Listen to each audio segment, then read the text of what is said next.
Selamat malam semuanya. Mudah-mudahan semuanya bersemangat. Kita akan membuat tahapan baru dari ratapan menuju ke harapan. Ya, saya menggantikan Suster Lina yang seharusnya tampil malam ini, tapi saya menggantikan karena beliau berhalangan. Dengan tema saya ambil dari beberapa teks kitab suci, ya, karena bidang saya kitab suci, jadi saya akan lebih menyoroti permasalahan-permasalahan ini dari sudut kitab suci. Pertama, dengan situasi COVID yang kita hadapi sudah mulai baik, ya, kemudian nanti naik turun. Sebetulnya siklus yang ada itu persis seperti yang dikatakan oleh Deuteronomis, ya, salah satu sejarawan yang diperkirakan menulis Alkitab. Jadi dalam konsep dia, siklus kehidupan itu ya manusia itu makmur, ketika dia makmur, dia lupa sama Tuhan, dia mulai berdosa. Kalau sudah berdosa, ya mulai dihukum oleh Tuhan. Kalau dihukum dia mulai kapok, dia tobat. Nah, bertobat, Tuhan utus nabinya, mengingatkan dia dan sebagainya, lalu Allah berbelas kasihan, ampuni dia. Kemudian hidupnya baik lagi, makmur lagi, nanti balik lagi, berdosa lagi. Jadi hidup itu seperti siklus yang terus berulang. Dan kalau kita lihat kata-kata pengkhotbah, ya tidak pernah akan ada lagi sesuatu yang betul-betul baru. Ya, apa yang pernah ada akan ada lagi. Apa yang pernah dibuat akan dibuat lagi. Apa yang pernah terjadi ya terjadi lagi. COVID juga kan begitu. Hilang, muncul lagi. Dulu juga pernah ada wabah yang mengerikan. Hilang, muncul lagi. Seperti tidak ada yang baru. Sampai sang pengkhotbah katakan, adakah sesuatu yang dapat dikatakan, lihat ini baru. Itu sudah ada dulu, lama sebelum kita ada. COVID ini sudah ada lama dulu, sudah ada musibah seperti ini. Ya, hanya bentuknya sedikit berbeda. Nah, yang penting sekarang bagaimana orang melihat peristiwa-peristiwa itu. Nah, selama ini kita akan lebih sering melihat COVID itu sebagai sesuatu yang negatif, ya, sesuatu yang menyedihkan. Tapi saatnya kita sekarang melihat COVID sebagai sesuatu yang positif, ya, sesuatu yang mengantar kita kepada kebaikan. Jadi jangan dilihat hanya negatif saja. Apalagi kita mulai masuk kepada pengharapan hidup yang baru. Saya awali dengan mengacu ke kitab Ratapan. Bagaimana dari Ratapan nanti kita akan menuju ke hidup yang baru itu. Persoalannya begini, di Ratapan ini dia ini sebuah puisi, ya, nyanyian dan puisi yang indah sekali. Apalagi yang di Ratapan bab 3 itu kalau kita baca di dalam teks aslinya, dia memakai sistem akrostik. Jadi memakai abjad, ya, A, B, D, lalu dan seterusnya. Tapi setiap kata diawali dengan huruf yang sama. Bahkan dia tiga baris itu, tiga ayat itu A, nanti B, C gitu. Ini Anda lihat di sini, ya, indah sekali puisinya nih. Ini Alef, yang kedua mulai dengan Alef, yang ketiga mulai dengan Alef. Jadi dia buat sedemikian rupa sehingga ketika orang membaca, dia merasakan suatu kesempurnaan, keseluruhan teks itu. Hanya tidak keluar di dalam bahasa aslinya.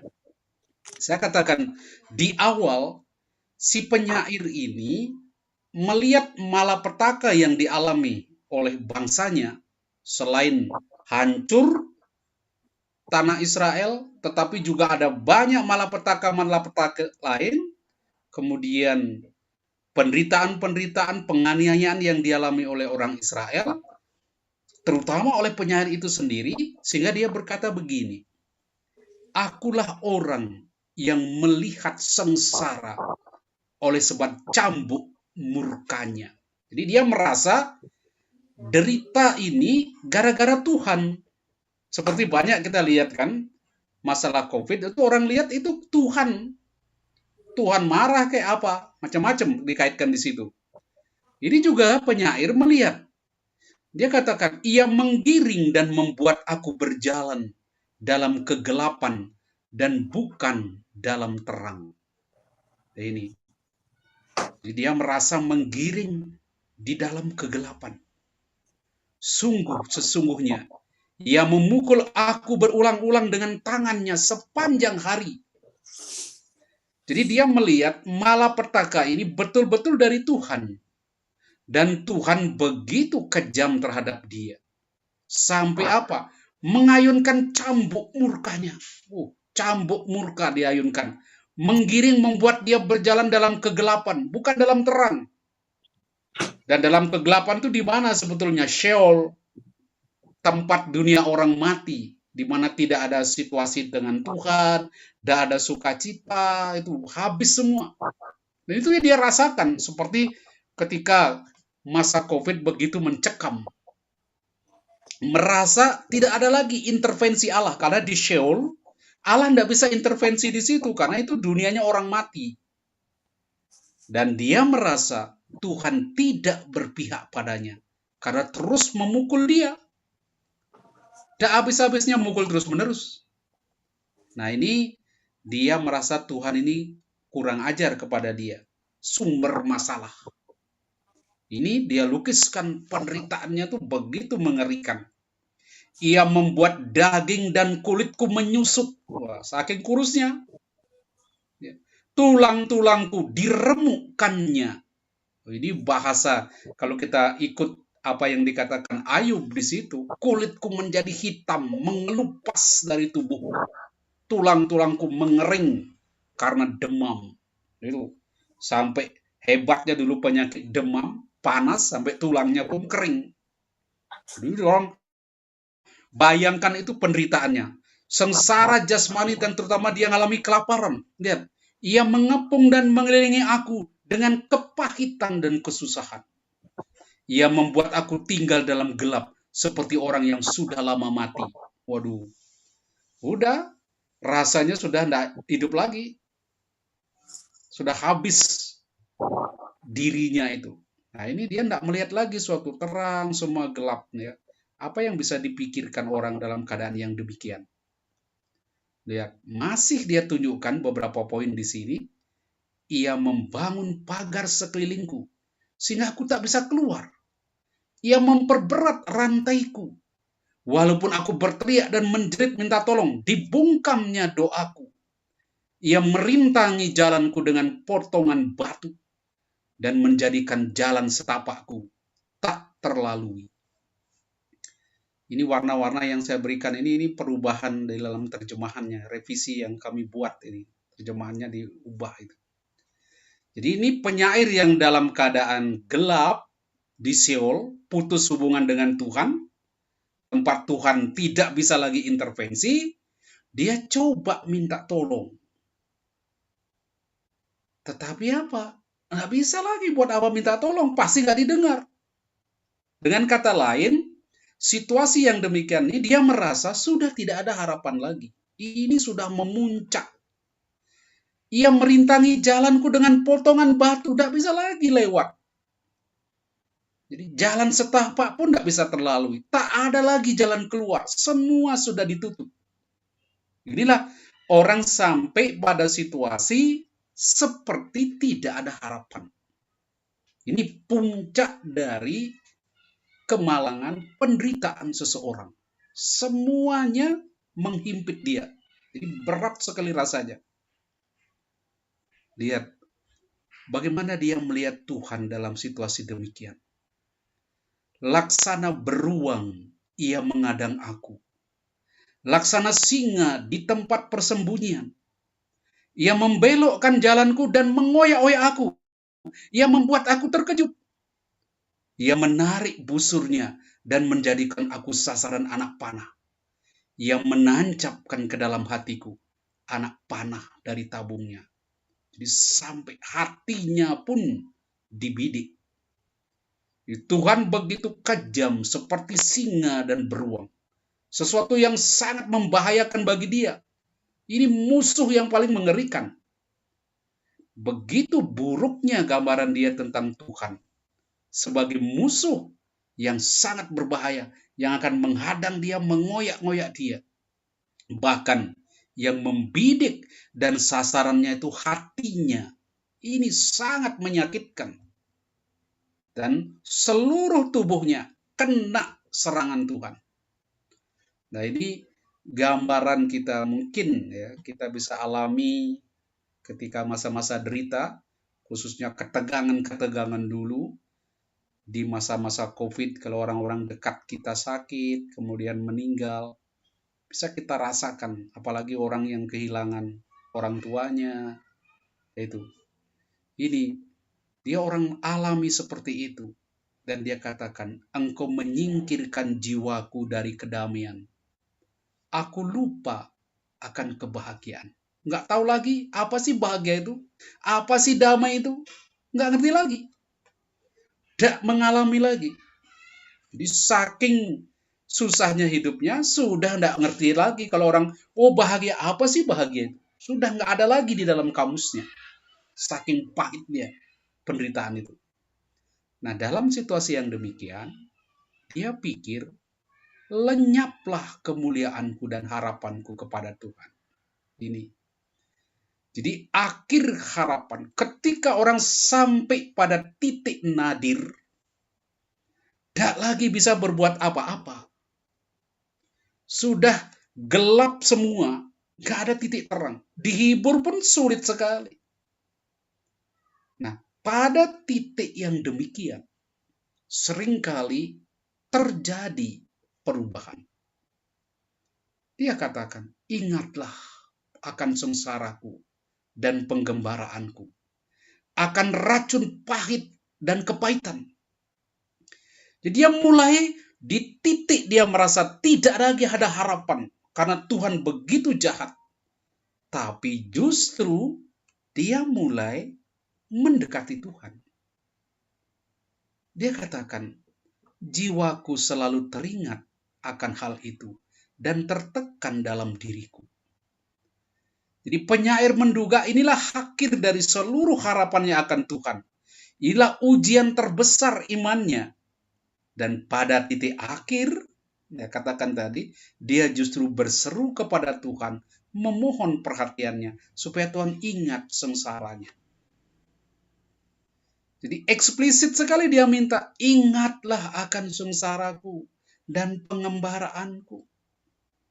Racun pahit ini, le'ana. Ini le'ana, itu sesuatu yang pahit tetapi juga beracun, ya, menyakitkan sekali. Tuhan coba ingat sedikit ini, apa yang kualami. Ketika dia sudah pada titik, merasa tidak ada harapan lagi. Bahwa itu justru terbalik, dia berseru kepada Tuhan. Nah, jadi kan orang sering kali ketika puncak dia derita, sudah sesak, merasa berontak kepada Tuhan, tidak bisa, tapi malah berseru kepada Tuhan ya ketika melihat tidak ada harapan di situ. Gini, mengapa dia bisa ke sana? Mengapa seseorang bisa dari keputusasaan yang dalam sampai puncak seperti tidak melihat lagi harapan, justru berseru kepada Tuhan, justru berharap kepada Tuhan. Mengapa? Ini dia beri jawaban. Tetapi inilah yang kuperhatikan. Sebab itu aku berharap. Mungkin ini yang kita bisa pelajari ya, ketika kita sendiri, ataupun mungkin sahabat kita, orang dekat kita, sampai pada puncak putusnya harapan, hilangnya harapan, ya, bahkan sampai pemberontakan yang begitu besar kepada Tuhan, teriak-teriak, Tuhan apa, kau tidak benar apa, sudah, dia berontak seperti itu. Tapi justru pada puncak kemarahannya itu, justru ini peluang bagus sekali untuk membalik situasi. Asal tahu kuncinya, yaitu Ingat kasih setia Tuhan. Di sini. Dan ini ada lagunya bagus sekali ya. Dikatakan di sini dalam teks ratapan ini, sesungguhnya tak berkesudahan kasih setia Tuhan. Tak habis-habisnya rahmatnya. Ada lagunya kok. Selalu baru dan tak pernah. Nah, itu kan lagu ini bisa orang ulang-ulang di situ, sadar ternyata kasih setia Tuhan itu tidak pernah habis. Nah, bisa enggak orang menemukan di situ? Iman ini akan mengubah dia karena kesadaran ternyata Tuhan itu setia. Tuhan adalah bagianku, kata jiwaku. Oleh sebab itu, aku berharap kepadanya. Ini. Jadi kunci titik balik yang memutar situasi putus harapan adalah kesadaran bahwa Tuhan itu setia. Apa yang terjadi pada kita, seringkali derita, kesulitan itu, mungkin itu hanya riak-riak di dalam kehidupan. Tapi pegang bahwa Tuhan itu setia dan Dia ingin saya bahagia. Disinilah transisi dari putus asa ke pengharapan. Dan dasarnya di mana? Keyakinan akan kasih setia Tuhan dan rahmat-Nya. Inilah suatu pengakuan bahwa Tuhan merupakan bagianku di situ. Maka Mazmur 16 ayat 5 bagus sekali mengatakan, ya Tuhan, Engkaulah bagian warisan dan pialaku. Engkaulah yang memegang bagian yang diundikan bagiku. Saya dan engkau satu kesatuan. Ini suatu perasaan saya bisa bersekutu dengan engkau, berkumpul dengan engkau. Engkau itu bagian dari diriku, sehingga tidak terlepaskan. Maka dari situ, mulailah orang mengalami transisi dari putus asa kepada pengharapan. Nah, ini yang kuncinya di situ. Bisa enggak orang menyadari, mempercayai, mengimani bahwa Tuhan itu setia.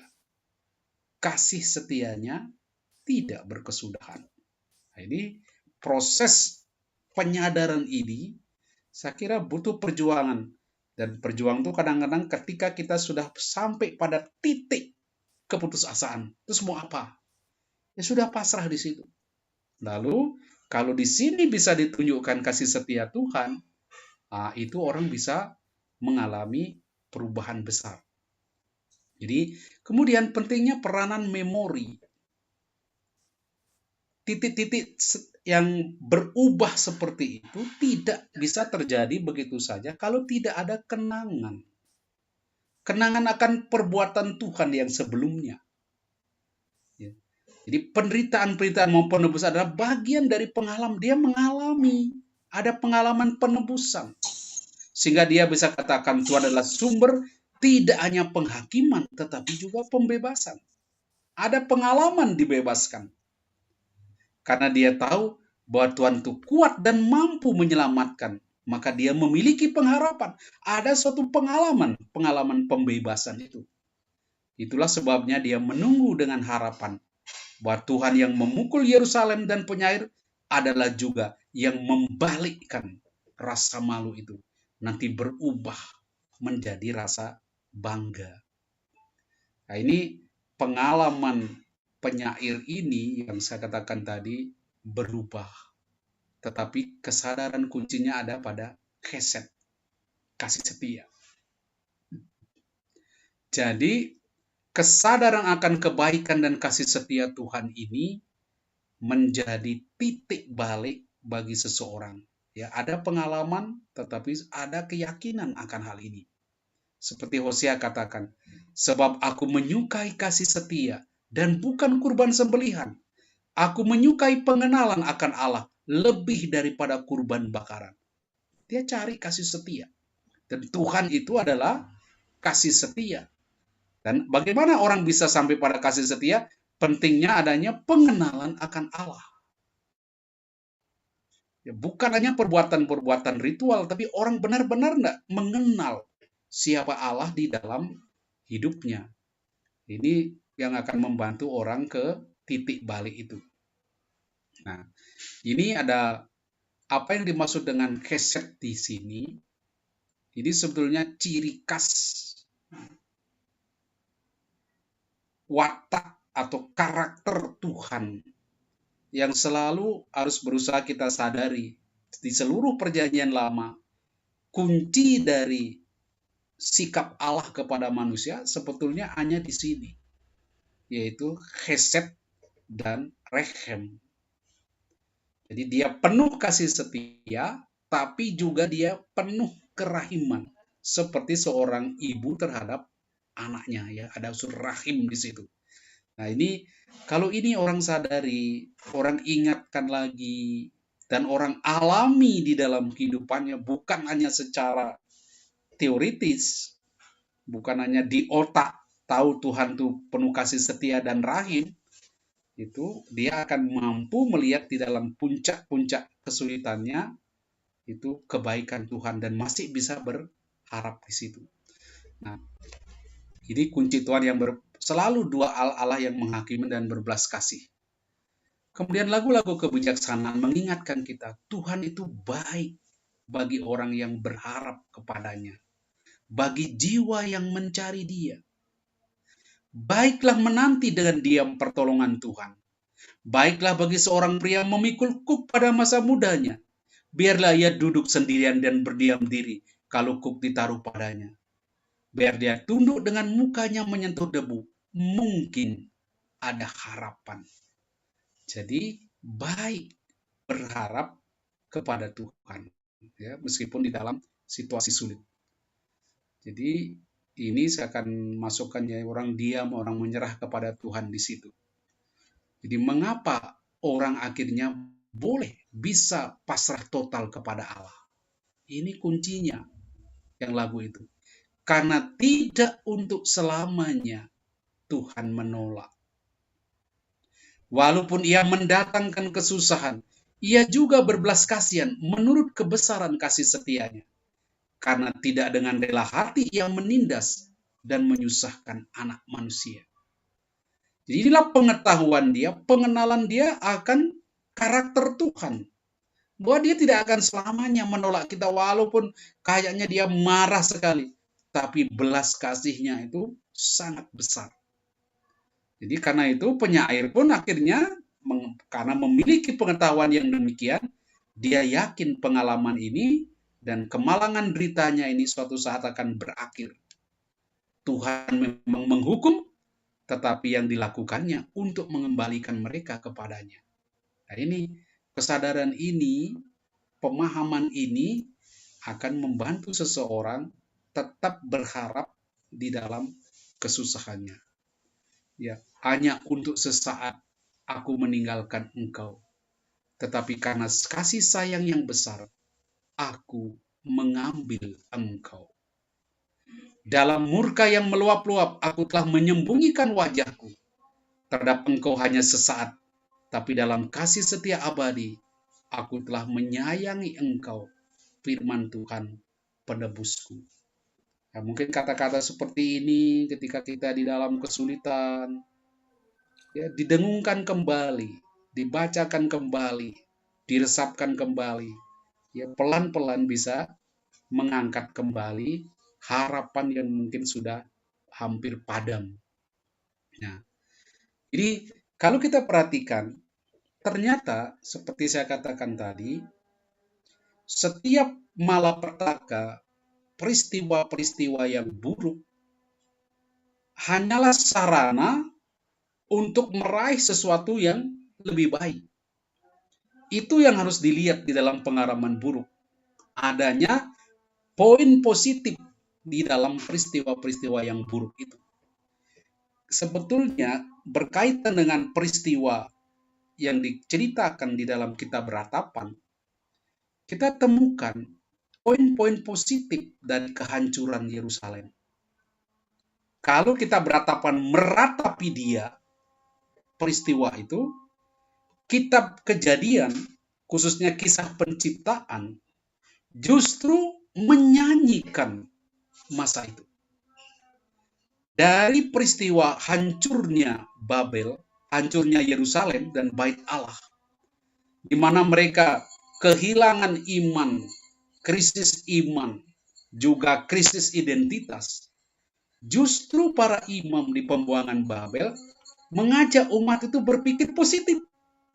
Jangan kau masuk ke dalam keputusasaan, Tuhan tidak beres, Tuhan tidak bisa dipercaya, Tuhan ini tidak setia pada janji. Tidak, justru kita diajak melihat, oh enggak, justru Tuhan mau menunjukkan sesuatu yang hebat kepada kita. Ini ketika mereka mengalami krisis di Babel ini, para imam lalu mengajak dia berpikir positif. Kekalahan dan bencana nasional ini sarana untuk menemukan siapa sebetulnya Allah. Siapa kalian nih Israel ini, siapa sebetulnya? Selama ini kalian tidak menyadari bahwa Allah itu pencipta. Dia yang menciptakan dan dia yang mengatur semua, dia yang penguasa sejarah. Dia mengendalikan. Allah tidak kalah dengan Marduk di Babel. Nah, mulai mengenal siapa Allah sebetulnya. Bahwa dia pencipta. Dan sekaligus Israel yang mungkin masih begitu rapuh dengan identitasnya, justru gara-gara pembuangan ke Babel, mereka menemukan dan merumuskan identitas. Seperti Bait Allah, kultus, hari Sabat mulai ditetapkan, kemudian iman akan perjanjian. Itu mulai dirumus-rumuskan di sana. Karena apa? Dari pengalaman pahit itu, mereka berhasil menciptakan kreatif, membuat sesuatu yang baru bagi bangsanya. Dan itu indah sekali dirumuskan di dalam kisah penciptaan. Jadi berkat alunan madah penciptaan inilah, kalau Anda baca kisah penciptaan, terasa sekali keputusasaan Israel, kebencian mereka, kekecewaan mereka akan Allah yang sepertinya tidak setia pada janjinya dan membiarkan Israel hancur. Justru mereka menemukan yang sebaliknya. Kuat kuasa firman Tuhan tidak bisa dibendung. Kalau dia berfirman, jadilah terang, maka terang pun jadi. Nah, ini yang dialami.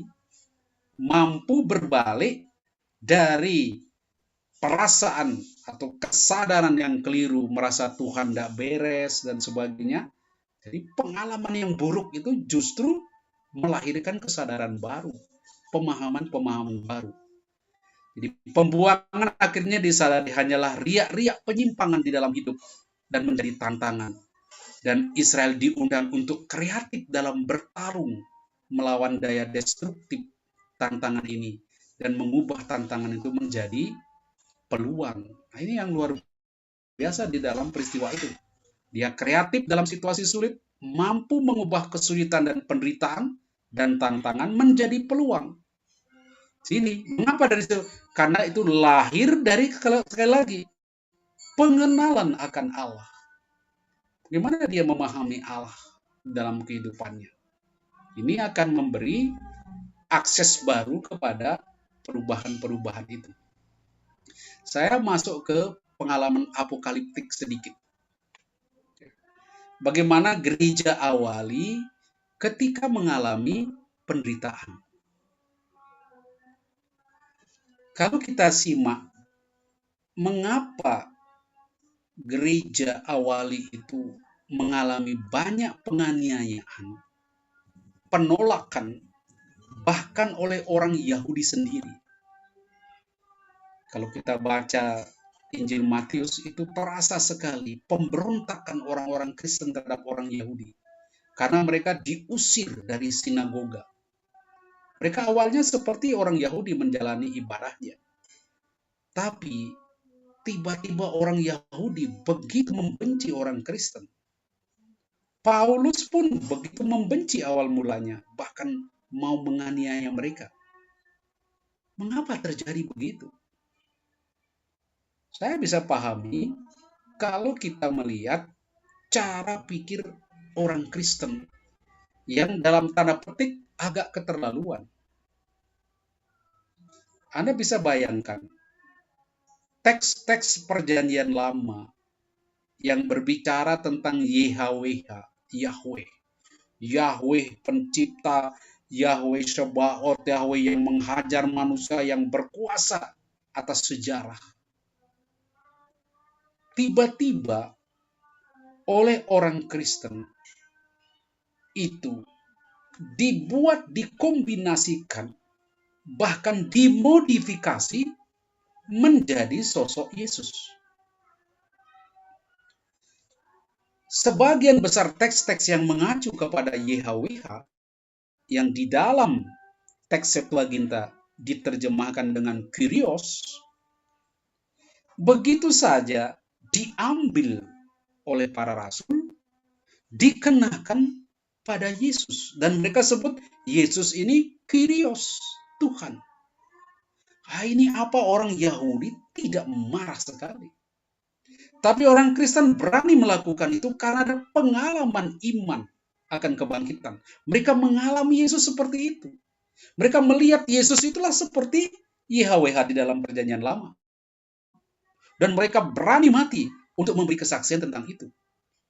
Dan saking menggebu-gebunya dan begitu cepatnya mereka berkembang, orang Yahudi nggak bisa terima. Ya, seperti Paulus, gerombolan begini ini, sekte seperti ini harus dihabisi. Dan itulah yang terjadi, penderitaan demi penderitaan mereka alami. Di dalam situasi yang demikian, ketika orang mengalami kesulitan, kesusahan, dan banyak dari mereka juga miskin sampai mereka membentuk solidaritas. Siapa yang punya, taruh di depan para rasul supaya bagi bersama, supaya rasa solidaritas yang tinggi. Karena memang banyak yang mengalami kesulitan. Nah, di situasi yang demikian, bagaimana menumbuhkan harapan? Gimana? Di dalam konteks demikian, kita lihat model gaya apokaliptik. Karena mungkin di alam sekarang, ya, secara faktual dilihat begitu saya, seperti nggak ada harapan, kejepit di mana-mana. Apalagi kata-kata Kristus, berbahagialah orang yang miskin, berbahagialah orang yang menderita karena Injil. Wah, sepertinya biarlah kita di dalam penderitaan. Mengapa? Supaya bisa bertahan di dalam situasi itu. Ayo, gimana berpikir gitu? Mereka mulai berpikir apokaliptik.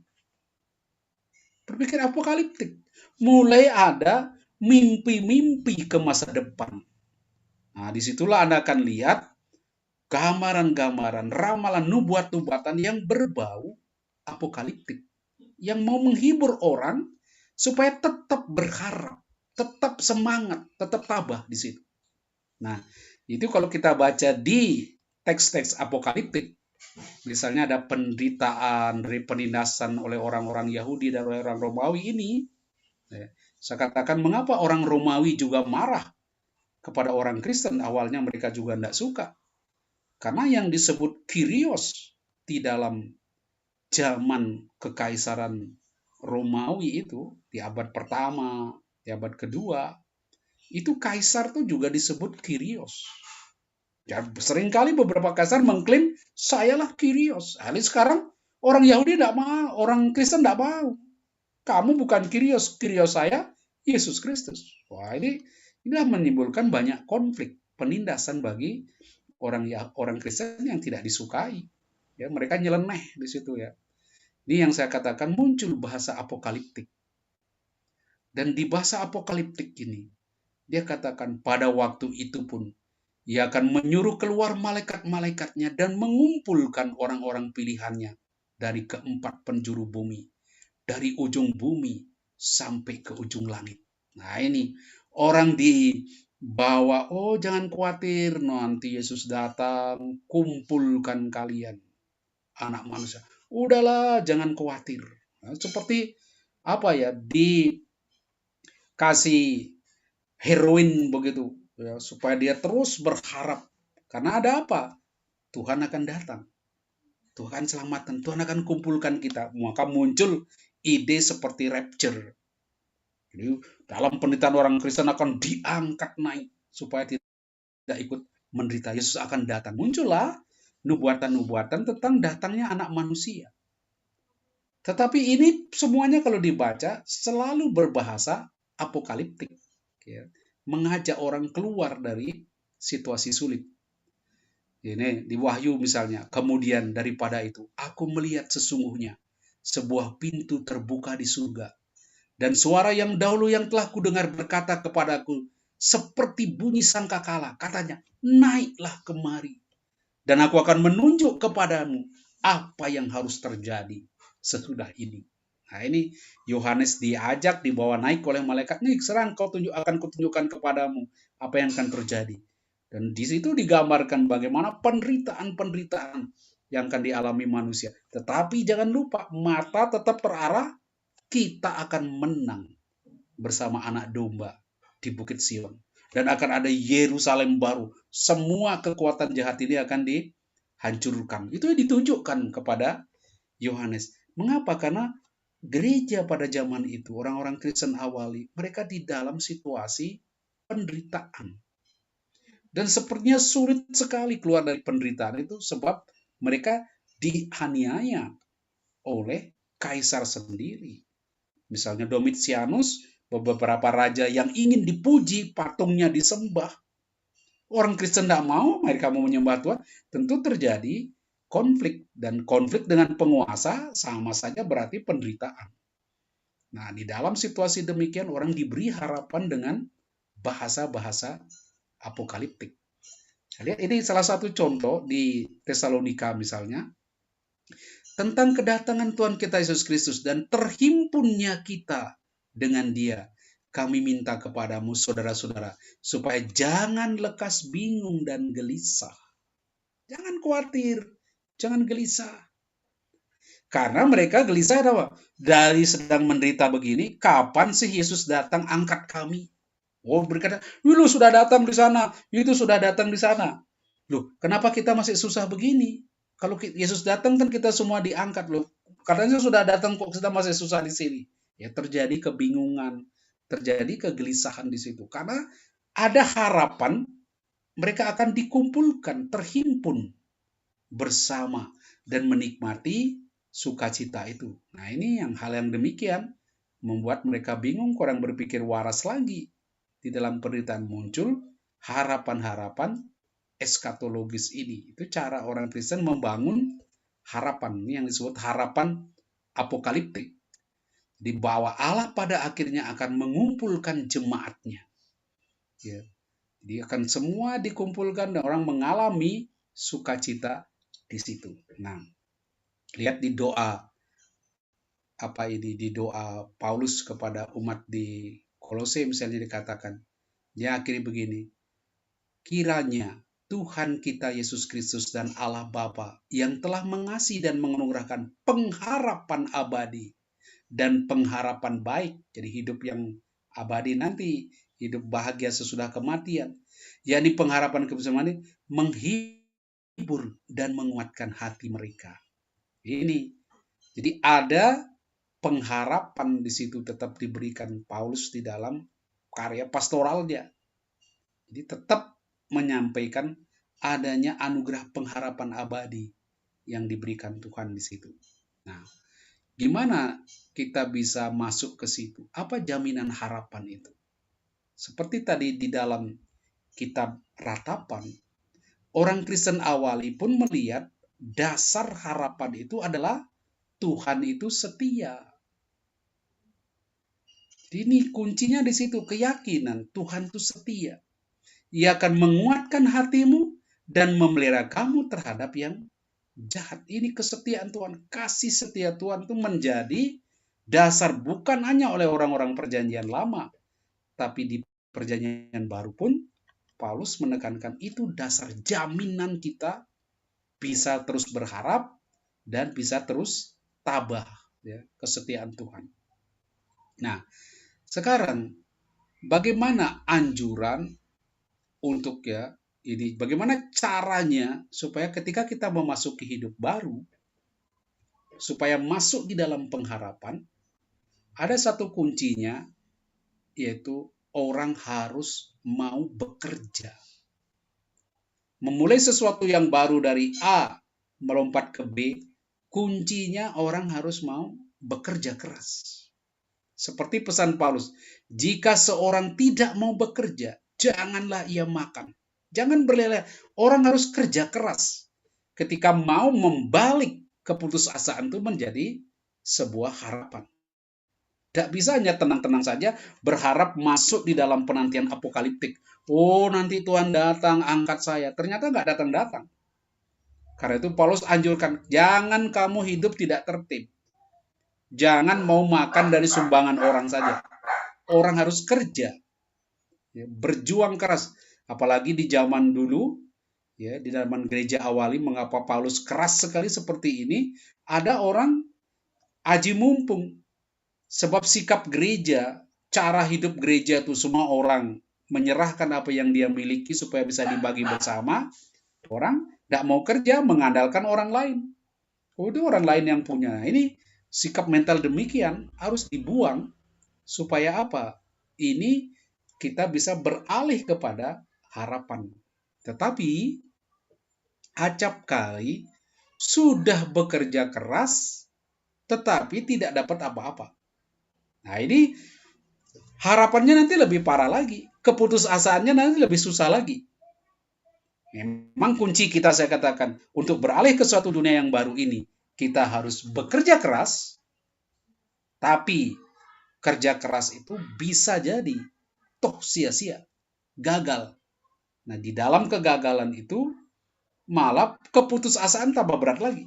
Nah, bagaimana mengatasi hal yang demikian? Saya lihat pengalaman dari Petrus. Masa sulit, masa kecewa, masa putus asa. Seperti yang terjadi pada orang Israel ketika mereka mengalami pembuangan Babel. Adalah masa orang masuk menjadi lebih mendalam. Penderitaan memiliki selalu nilai positif. Mengajar kita lebih mendalam, lebih dekat dengan Tuhan, dan memahami Allah secara lebih baik. Saya beri contoh apa yang terjadi pada apa yang disebut Petrus, ya, namanya Petrus. Ini saya masih berikan ini, jadi anjuran Paulus supaya orang terus bekerja, makan dari makanannya sendiri, tapi jangan jemu untuk berbuat baik. Ini tekanannya, etika-etika kalau memulai hidup yang baru. Tapi kita lihat bagaimana kalau gagal. Contoh sederhana di sini. Setelah Yesus selesai mengajar, dia minta Petrus bertolak ke tempat yang lebih dalam. Dan Petrus katakan apa? Sepanjang malam kami bekerja keras dan kami tidak menangkap apa-apa. Ini orang yang sudah kecapean sepanjang malam kerja keras, kecewa berat. Tapi bagaimana Yesus membantu dia untuk bisa berharap, untuk bisa mencapai hasil yang baik. Dan bagaimana reaksi Petrus terhadap perintah Yesus ini? Dia katakan, tetapi karena engkau menyuruhnya, aku akan menebarkan jala juga. Ini orang yang sudah terpuruk di dalam situasi yang sulit, sudah putus asa, sepanjang malam sudah kerja, ini siang-siang disuruh menjala lagi, menebar jala lagi. Ini sangat ironis di sini, tapi bagaimana kita melihat proses orang menjadi lebih mendalam. Ketika kita dari putus asa, melompat kepada pengharapan, tapi bagaimana supaya pengharapan itu menjadi sesuatu yang menghasilkan, sesuatu yang kreatif. Kita sudah lihat tadi, kuncinya harus lihat kasih setia Tuhan, bahwa dengan pemahaman yang demikian, pengalaman yang demikian, kita masih bisa berharap di dalam situasi sulit. Dan Paulus katakan harus kerja, harus kreatif, membuat sesuatu. Ini yang akan membuat harapan itu bisa terwujud. Tapi seringkali ketika kita bekerja, kerjanya juga sepertinya gagal. Seperti yang dialami oleh Petrus. Tapi apakah betul itu sebuah kegagalan? Kita coba refleksikan beberapa poin di sini. Ketika Yesus katakan, bertolaklah ke tempat yang dalam. Jadi berarti Petrus selama ini berada di tempat yang dangkal. Bagaimana dia menangkap ikan di tempat yang dangkal? Tetapi di balik istilah itu, kita melihat dalam kaitannya dengan relasi dengan Tuhan, kata-kata ini seperti suatu sindiran kepada Petrus bahwa relasinya dengan Yesus masih sangat dangkal. Juga kita, seperti saya katakan tadi, poin kita untuk bisa melompat dari keputusasaan kepada pengharapan, pentingnya pengenalan yang mendalam akan Tuhan. Ada pengalaman di situ, sehingga bisa melihat Tuhan itu adalah bukan saja yang menghukum, tapi yang berbelas kasih, yang kasih setianya selalu sepanjang waktu. Itu hanya bisa terjadi kalau ada pengalaman yang mendalam, pengenalan yang sungguh-sungguh. Ya, ini, jadi kita lihat kata-kata Yesus ini suatu sindiran bagi Petrus. Kamu ini selama ini hanya dalam posisi yang dangkal. Nah, posisi saya gimana terhadap Tuhan? Apakah dangkal? Atau kita ketemu dengan saudara kita yang di dalam kesulitan, di dalam karya pastoral kita, gimana? Orang ini imannya sejauh mana? Kuatnya seperti apa? Nah, ini akan membantu. Bagaimana pemahaman dia tentang gereja, tentang perutusan, itu akan sangat mempengaruhi karya-karya dia, kegiatan-kegiatan dia. Nah, ini Petrus sudah disinggung. Kurang mendalam. Nah, mengapa? Mengapa dangkal? Mengapa pemahaman kita, pengalaman kita tentang Allah seringkali boleh kita simpulkan dangkal? Ada apa? Lihat apa yang dikatakan Petrus. Guru, telah sepanjang malam kami bekerja keras, dan kami tidak menangkap apa-apa. Tapi karena engkau yang menyuruhnya, aku akan menebarkan jala juga. Jadi Simon ini melakukan apa yang biasa ia lakukan, menangkap ikan di malam hari. Itu sesuatu rutinitas, sesuatu yang biasa. Dan ini diulang-ulang kebiasaan-kebiasaan. Dan kebiasaan yang dulu mungkin membuat dia berhasil, tapi lama-lama membuat dia kecewa. Karena ternyata rutinitas itu bukan hanya membosankan, tapi lama-lama menjadi awal kegagalan. Karena orang tidak kreatif. Kerja keras, tidak ada perubahan, tidak ada perkembangan, tidak ada inovasi, menghasilkan kegagalan. Tidak ada buahnya. Orang sudah gaya menangkap ikan sudah berkembang, dia masih cara lama. Menangkap ikan hanya bisanya malam hari, tidak bisa siang hari. Karena apa? Rutinitas, formalitas. Kedangkalan iman inilah yang membuat Simon putus asa, kecewa atas apa yang dialaminya. Dan dia tidak mampu melihat apa yang terjadi sebagai peluang, kesempatan untuk berjumpa dengan Yesus yang akan menunjukkan kepadanya jalan kehidupan. Ini loh. Tapi karena rutinitas, ya udah kita ke gereja, balik, pulang. Ya, biasa udah doanya itu rutin tiap hari, tidak menemukan sesuatu yang lebih mendalam. tetap kita di posisi rutinitas dan formalitas. Ya sudah begini, ini kan kebiasaan, pokoknya kan begini, ini pokoknya terus, ya, tradisi. Ya, ini bagaimana kita bisa aktif dan kreatif dan transformatif dalam rutinitas dan formalitas yang kita jalani. Nah, ini kalau mau masuk melangkah ke harapan baru, orang harus berani keluar dari rutinitas atau memberi makna baru di dalam rutinitasnya supaya ada sesuatu yang membuat dia lebih kreatif, lebih aktif di situ.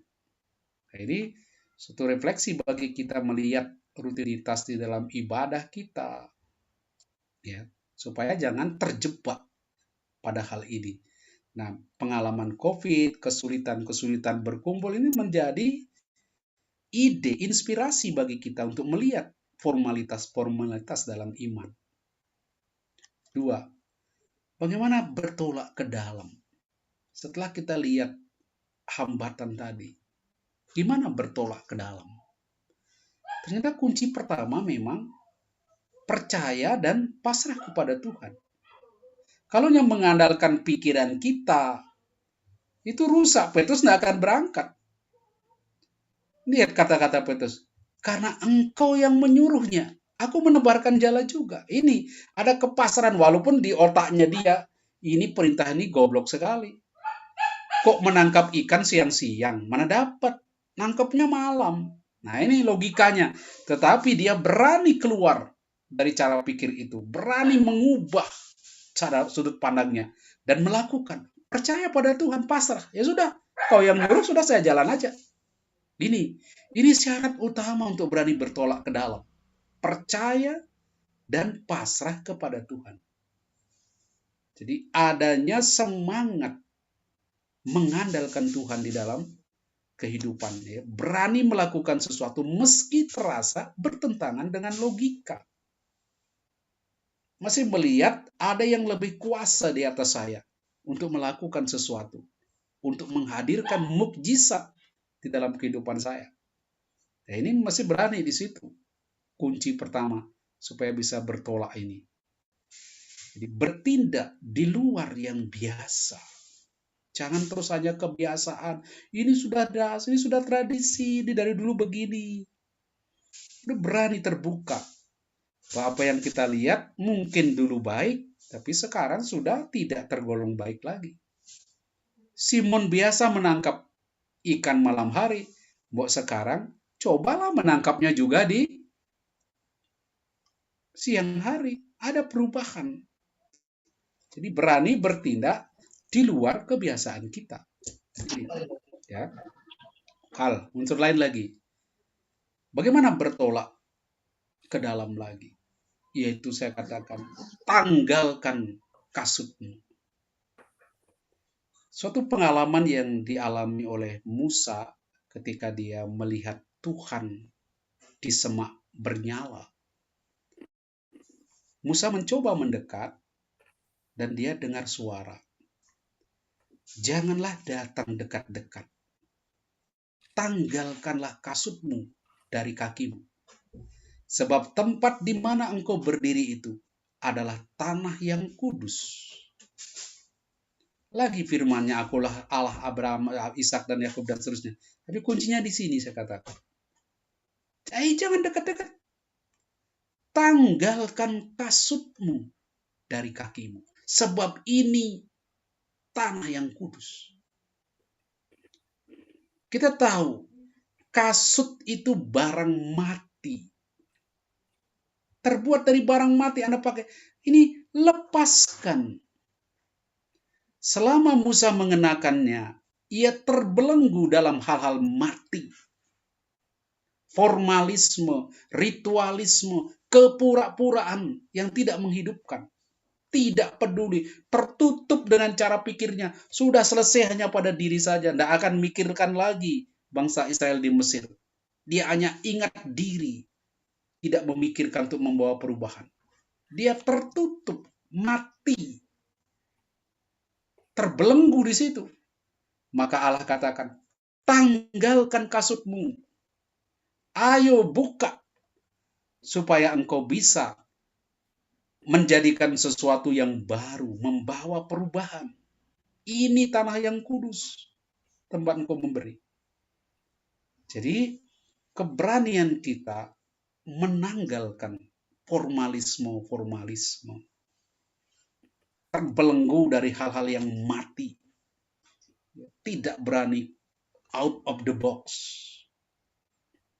kaku terus begini. Nah, ini keberanian ini harus ditingkatkan kalau kita mau masuk ke pengharapan yang baru, bertolak lebih ke dalam. 2, jangan kembali terus ke masa lalu. Ingat masa lalu, tetapi bukan kembali ke masa lalu. Nah, ini orang-orang tua, biasanya orang-orang berumur, zamanku dulu loh, seperti Soeharto, enak zamanku kok. Nah, itu keinginnya kembali ke masa lalu, jayanya masa lalu. Tapi masa lalu sudah lewat. Kita lihat bagaimana peristiwa Exodus. Ketika Israel ada di Mesir, itu kan dia ada di tanah penjajahan. Tuhan lalu menuntun mereka supaya masuk ke relasi yang lebih mendalam dengannya. Ya, supaya hidupnya lebih mendalam, khususnya dalam relasi dengan Tuhan. Dan menjadi partner perjanjian. Untuk itu, dia harus keluar dari Mesir. Tinggalkan Mesir. Mesir tempat perbudakan. Karena itu Allah bebaskan Israel dari perbudakan Mesir, minta persetujuan Israel. Gimana Israel, kau mau enggak buat perjanjian dengan saya? Saya enggak paksa engkau, karena saya mau membebaskan engkau. Justru dari awal ada kebebasan. Dan Israel menerima ajakan Tuhan itu. Dia menyetujuinya.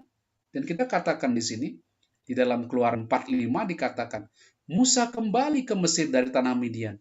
Ia mengumpulkan para penatua Israel dan bangsa Israel sendiri, lalu mengajukan kepada mereka pembebasan yang direncanakan Allah. Para penatua menerima rencana Allah dengan jawaban ya. Bahkan dikatakan, semua yang dikatakan Tuhan akan kami lakukan. Ini kesiapsediaan untuk meninggalkan Mesir, masuk ke dalam relasi yang lebih dalam dengan Tuhan, masuk di dalam relasi perjanjian, bebas dari perbudakan. Mereka katakan, oke. Karena perjanjian. Nah, apa yang terjadi? Pergilah Musa beserta Harun, dan mereka mengumpulkan semuanya. Harun mengucapkan segala firman yang telah diucapkan Tuhan kepada Musa, serta membuat di depan bangsa itu tanda dan mukjizat. Lalu percayalah bangsa itu. Dan ketika mereka mendengar bahwa Tuhan telah mengindahkan orang Israel dan telah melihat kesengsaraan mereka, maka berlututlah mereka dan sujud menyembah. Setuju Israel menyembah Allah. Lalu ketika Israel sudah memberi persetujuan, apa yang terjadi? Musa pergi kepada Harun, kepada Firaun, menyampaikan, ini loh Tuhan sudah minta bangsa ini keluar dari Mesir, bangsa ini juga setuju, maka biarkanlah kami meninggalkan Mesir, merayakan pesta di padang gurun bagi Allah.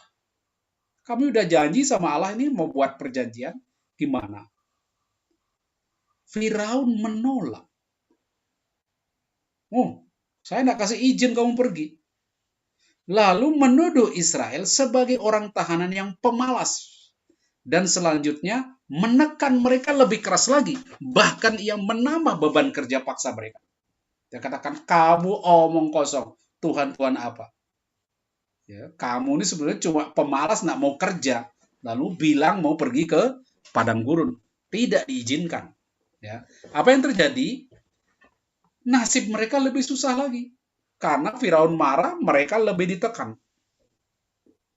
Ketika keluar dari Firaun, bangsa Israel menjumpai Musa dan Harun dan mengatakan hal yang sangat pedas. Dia katakan begini kepada Musa dan Firaun.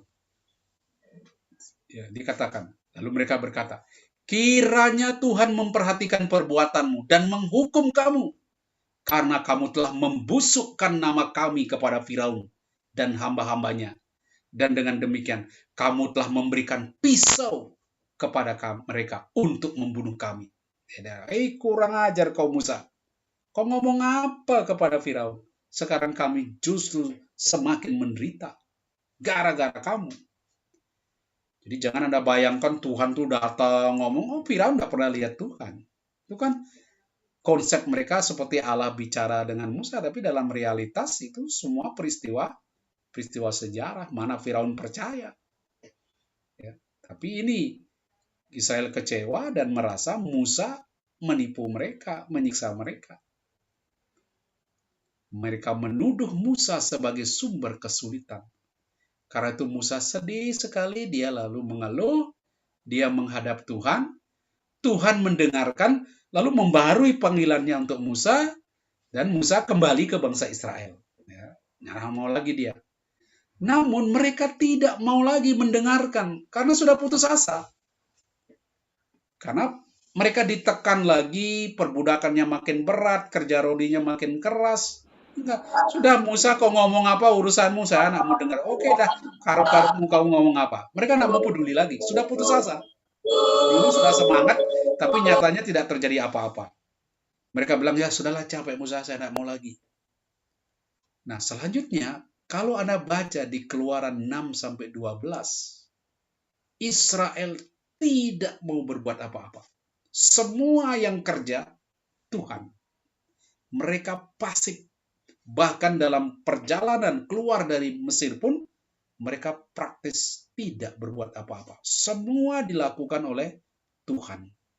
Nanti baru di tulah ke-10, ya mereka sedikit bereaksi. Karena memang mengancam hidup mereka juga. Nanti kalau kau tidak buat di jenang pintumu, anak sulungmu juga mati. Nah itu mereka mulai sedikit bertindak. Tapi praktis yang bertindak itu adalah Tuhan. Mereka udah putus asa. Nah, Allah kemudian mereka, Tuhan usulkan untuk tulah ke-10, mengusulkan dibuat ritus darah anak domba. Ritus Paskah. Nah, apa artinya ritus ini? Allah menjadi pembebas bangsa Israel ketika mereka menerima rencana pembebasan dan dengan merayakan ritus. Mengapa harus dirayakan? Karena dalam ritus, Israel menunjukkan kesiapsediaannya menerima pembebasan dan rencana Allah. Jadi, ritus apa yang dibuat? Mengapa begitu penting ritus itu? Tekanannya, ini perjamuan Paskah dilukiskan dengan sangat jelas. Tidak ada satupun yang tersisa dari anak domba Paskah pada hari berikutnya. Itu salah satu ritusnya. Semua harus dimakan habis. Mengapa? Karena pada pagi berikutnya akan diawali sesuatu yang baru. Jadi pentingnya ketika orang mau memulai sesuatu yang baru, harus dihabisi yang lama.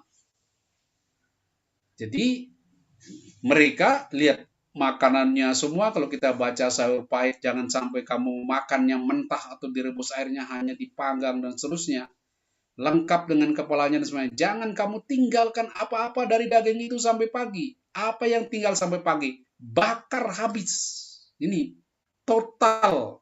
Tidak boleh ada yang sisa pada hari berikutnya. Karena apa? Besok itu sesuatu yang baru. Jadi Paskah merupakan langkah terakhir perbudakan di mana orang Israel memakan semuanya. Yang berarti Israel menerima hal yang baru. Habisin yang lama, terima yang baru. Jika ia makan makanan itu berarti ia menerima hal yang baru, hal yang akan terjadi. Akan kutunjukkan kepadamu apa yang akan segera terjadi. Tapi caranya apa? Tinggalkan yang lama, habisi dulu. Perjamuan itu suatu makan malam bersama yang menunjukkan bagaimana Israel menyadari sesuatu yang baru harus mengawali hidup mereka. Nah, ini saya akan memulai sesuatu yang baru. Ini harapan baru, saya memulai. Jangan lagi terus terbayang pada masa yang lalu. Nah, di dalam ritus Paskah ini digambarkan secara simbolis melalui suatu yaitu Pertama, ada kaitannya dengan bangsa yang menangisi Mesir. Lihat, ini lucu sekali ceritanya. Setelah ada ritus Paskah ini, ada upacara mereka diminta menghabisi karena memulai satu yang baru. Tetapi pada bab 14 kitab Keluaran, Israel itu menangisi Mesir, protes kepada Musa. Dia katakan begini, ya, ketika mereka dikejar, ya, ketika Firaun telah dekat, orang Israel menoleh, maka tampaklah orang Mesir bergerak menyusul mereka. Ini waktu Keluaran itu. Lalu sangat ketakutlah orang Israel dan mereka berseru kepada Tuhan. Dan mereka berkata kepada Musa, apakah karena tidak ada kuburan di Mesir, maka engkau membawa kami untuk mati di padang gurun ini? Bukankah ini telah kami katakan kepadamu di Mesir? Jangan ganggu kami, biar kami bekerja pada orang Mesir. Lebih baik kami di sini. Kenapa kau repot-repot bawa kami ke padang gurun ini? Jadi, ini mental orang yang dibawa dari keputusasaan, dari hal buruk menuju ke sesuatu yang baru, itu tidak begitu gampang. Karena orang ingin kembali ke masa lampau. Nostalgia. Israel meratapi Mesir. Mereka selalu bicara tentang masa lampau. Bahwa di Mesir mereka hidup baik. Sebagai budak mereka tidak memiliki kecemasan akan hari esok. Mereka tergantung pada perintah tuannya. Dan dalam arti tertentu, lebih suka hidup pasti, aman, tidak repot, meskipun hanya sebagai budak. Jadi, mereka ingin enak sebagai budak, lalu nanti ya berakhir di kuburan. Dan Anda tahu kuburan Mesir luas sekali. Apa jawaban Musa terhadap sikap demikian orang mau kembali? Janganlah takut. Berdirilah tetap dan lihatlah keselamatan dari Tuhan yang akan diberikannya hari ini kepadamu. Sebab orang Mesir yang kamu lihat dari ini, tidak akan kamu lihat lagi untuk selama-lamanya. Tuhan akan berperang untuk kamu, dan kamu akan diam saja. Ini tidak ada apa-apa, Tuhan yang akan lakukan. Jadi ini saya katakan, ke masa lampau, jangan ingin pulang ke masa lampau. Bahkan masa lampau, masa perbudakan, tapi selalu nostalgia tuh indah, indah tuh sudah lewat. Orang tidak berani melangkah ke depan. Nah ini Musa ajak, yang lihat ke depan. Tuhan menunggumu, ada jalan baru untuk kalian. Jangan lihat ke masa lampau. Nah ketika Israel mengadakan persetujuan, ini mereka akan membuat ritus ini. Ada upacaranya. Mengubur dalam arti tertentu masa lalu dengan upacara, dengan ritus. Nah, di dalam ritus ini, kalau kita perhatikan ada katekese, nanti orang tua tanya, apa yang terjadi? Ini supaya diulang ritus setiap tahun. Kita bebas, kita masuk ke dunia baru. Bukan satu kali lalu selesai. Tapi terus diulang-ulang. Setiap tahun Israel harus keluar dari Mesir. Itulah makna ritus itu. Seperti kita merayakan Ekaristi, setiap hari terjadi peristiwa keselamatan itu. Itu dirayakan bukan satu kali lalu selesai, tapi selalu setiap hari, setiap tahun orang merayakan itu. Orang keluar dari situ menuju satu dunia yang baru. Itulah tujuan ritus. Anda katekese, mereka tanya, anaknya tanya, bapaknya jawab. Ya. Jadi kebebasan harus selalu dibarui, ya, supaya nanti Anda punya waktu tanya jawab. Lalu ini, keberapa gampangnya kita ingin kembali ke masa lalu. Itulah sulitnya untuk masuk ke dunia baru, masuk ke harapan baru. Kita sering masuk di dalam nostalgia. Lihat, mengapa Allah memberikan 10 firman. Supaya Israel jangan balik-balik terus pikirannya ke Mesir. Dia katakan, seperti di dalam Kisah Para Rasul katakan, tetapi nenek moyang kita tidak mau taat kepadanya. Malah mereka menolaknya. Dalam hati mereka ingin kembali ke tanah Mesir. Ini, ingin terus ke masa, lalu tidak berani melangkah ke sesuatu yang baru. Nah, inilah berhala sebetulnya ketika kita terus terkungkung pada masa lalu. tidak ingin melompat ke dunia yang baru.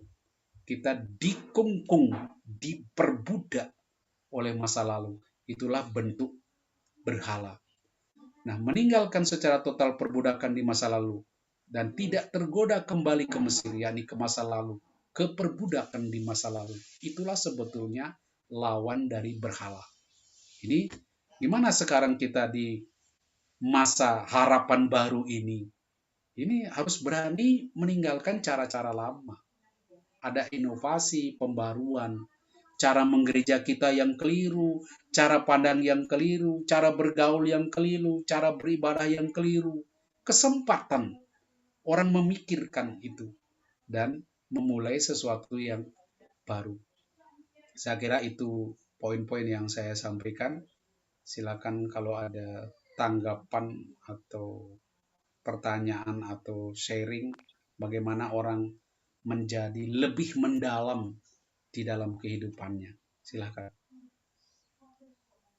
Baik, terima kasih Pak Paskalis yang sudah memaparkan materi yang begitu luar biasa. Kesempatan ini kami berikan kepada semua sahabat pastoral untuk bertanya ataupun ada yang mau men-sharingkan pengalamannya, waktu dan kesempatan kami persilahkan.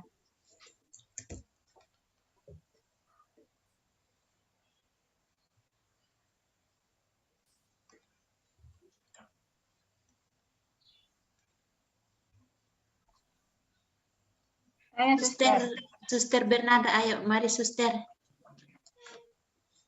Terima kasih Suster, terima kasih untuk kesempatannya.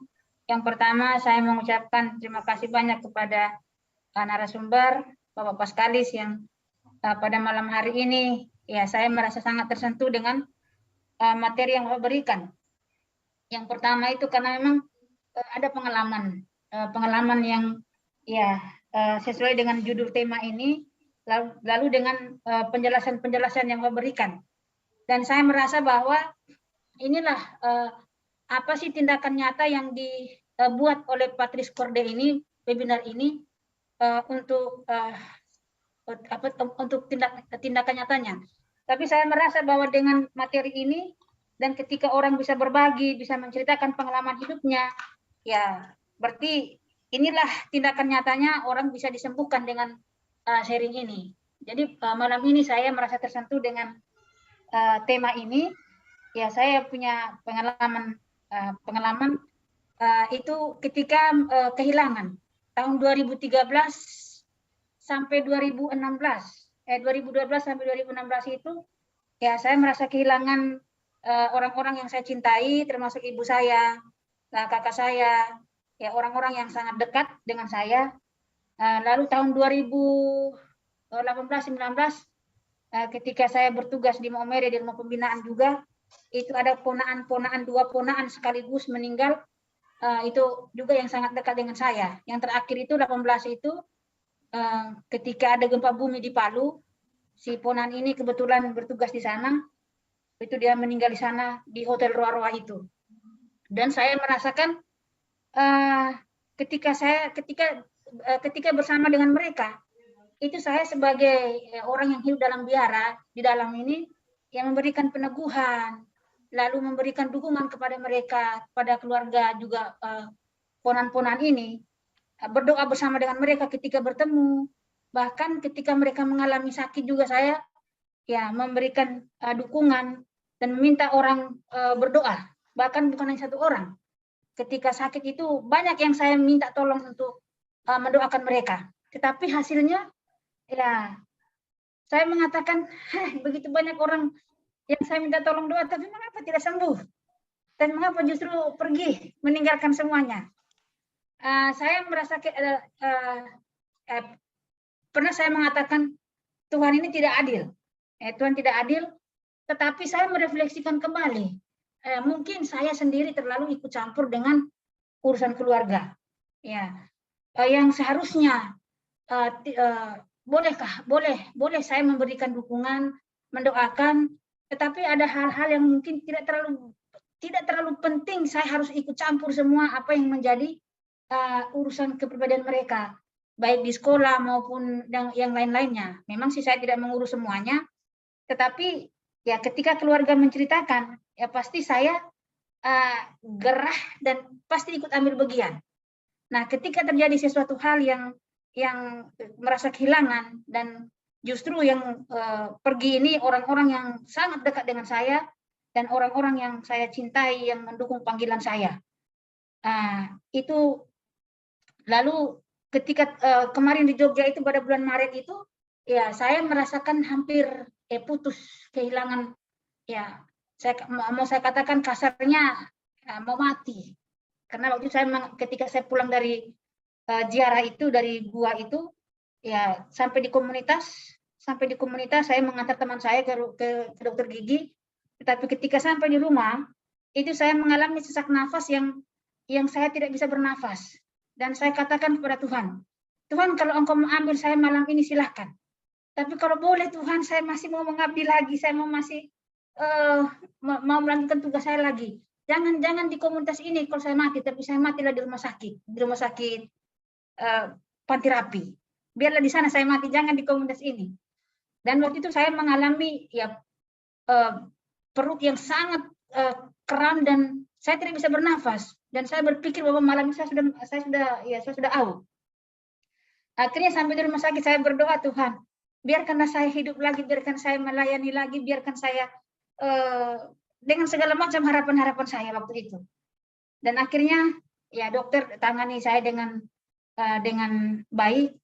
Lalu kira-kira 3-4 jam saya di rumah sakit itu, saya disuruh pulang. Ternyata ketika pemeriksaan itu hanya sakit kecil, ternyata hanya usus buntu. Nah, ketika sampai di Bali ini, ya ada pengalaman kehilangan lagi. Kebetulan teman saya juga sudah bertugas 2 tahun di sini. Dia 2 tahun bertugas di Bali ini karena pandemi COVID.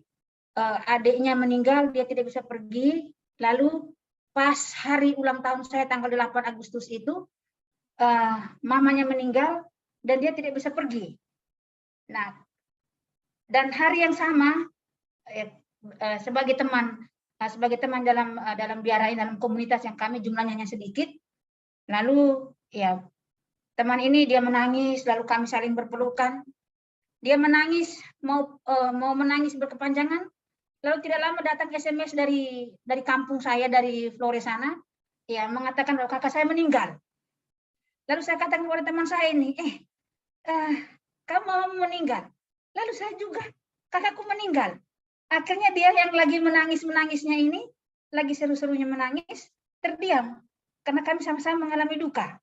Itu pas di hari ulang tahun saya. Akhirnya kami berdua, saya katakan kepada teman saya katakan, ya kamu baru 2 orang, sedangkan saya mungkin sudah 4, 5, 6 orang, itu dalam jarak waktu yang tidak jauh berbeda, dalam waktu yang berdekatan, tahun itu tahun berurutan. Akhirnya teman saya ini mengatakan, saya mau pulang, tolong antar saya mau pulang. Lalu saya katakan, bagaimana saya mengantar dirimu, sedangkan ada teman kita yang sakit di sini, ada suster yang tua yang sakit, dan dia butuh pendampingan kita. Lalu kalau saya antar dirimu, siapa yang menemani dia? Akhirnya sudah kami 2 berdoa di kapel, dia pun berdoa sambil menangis, dan ya dengan gaya kami masing-masing, lalu sama-sama berduka. Jadi kebahagiaan yang awalnya kami mau berbahagia bersama karena ulang tahun saya, tapi akhirnya berubah menjadi ratap tangis. Dan saya melihat peristiwa ini ya dengan yang Bapak jelaskan tadi, saya merasakan mujizat itu Tuhan memang tidak langsung datang kepada saya, tetapi Tuhan itu berikan kekuatan, kekuatan kepada saya pribadi yang mengalami kehilangan itu berturut-turut. Itu bukan hanya 1-2 orang, tetapi Tuhan itu memberikan mujizat itu melalui kekuatan, lalu orang-orang yang ada di samping saya di komunitas yang mendukung saya dalam panggilan saya.